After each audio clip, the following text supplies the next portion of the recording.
মার্কিন president Donald Trump ইরানকে যুদ্ধের অবসানে যুক্তরাষ্ট্রের সঙ্গে দ্রুত চুক্তিতে আসার জন্য চাপ দিয়েছেন। অন্যথায় দেশটির গুরুত্বপূর্ণ স্থাপনায় কঠোর ব্যবস্থা নেওয়ার হুঁশিয়ারি দিয়েছেন তিনি। তবে একই সঙ্গে ট্রাম্প উল্লেখ করেছেন একটি চুক্তি হওয়ার সম্ভাবনা খুবই কাছাকাছি।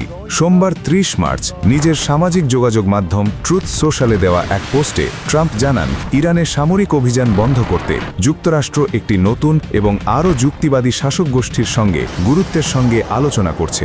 তিনি বলেন, দ্রুত চুক্তি না হলে এবং স্ট্রেট অফ হরমুজ ব্যবসার জন্য খুলে না দেওয়া হলে ইরানের বিদ্যুৎ উৎপাদন কেন্দ্র, তেলকূপ এবং খার্গ আইল্যান্ড লক্ষ্য করে ব্যবস্থা নেওয়া হতে পারে।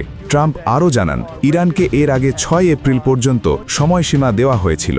এই সময়ের মধ্যে যুক্তরাষ্ট্র ইচ্ছাকৃতভাবে সংশ্লিষ্ট স্থাপনাগুলোতে হামলা চালায়নি বলেও উল্লেখ করেন তিনি। অতীতের সংঘাতে যুক্তরাষ্ট্রের ক্ষয়ক্ষতির কথাও তুলে ধরেন মার্কিন প্রেসিডেন্ট।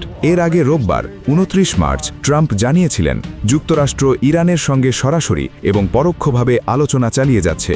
একই সঙ্গে তিনি ইরানের তেল সম্পদের ওপর নিয়ন্ত্রণ নেওয়ার সম্ভাবনার কথাও উল্লেখ করেন। ট্রাম্প তেহরানকে স্ট্রেট অফ হরমুজ পুনরায় খুলে দেওয়ার জন্য ১০ দিনের সময়সীমা দিয়েছেন। প্রণালীটি বন্ধ থাকায় বৈশ্বিক তেলের দাম প্রায় ৫০% বেড়েছে বলে তিনি দাবি করেন। এদিকে প্রায় ৩৫০০ মার্কিন নৌসেনা ইউএসএস ট্রিপোলিয়ে করে মধ্যপ্রাচ্যে পৌঁছেছে। ট্রাম্প জানান, এ বাহিনী হরমুজ প্রণালী এবং ইরানের পারমাণবিক স্থাপনাগুলোর নিরাপত্তায় মোতায়েন করা হতে পারে।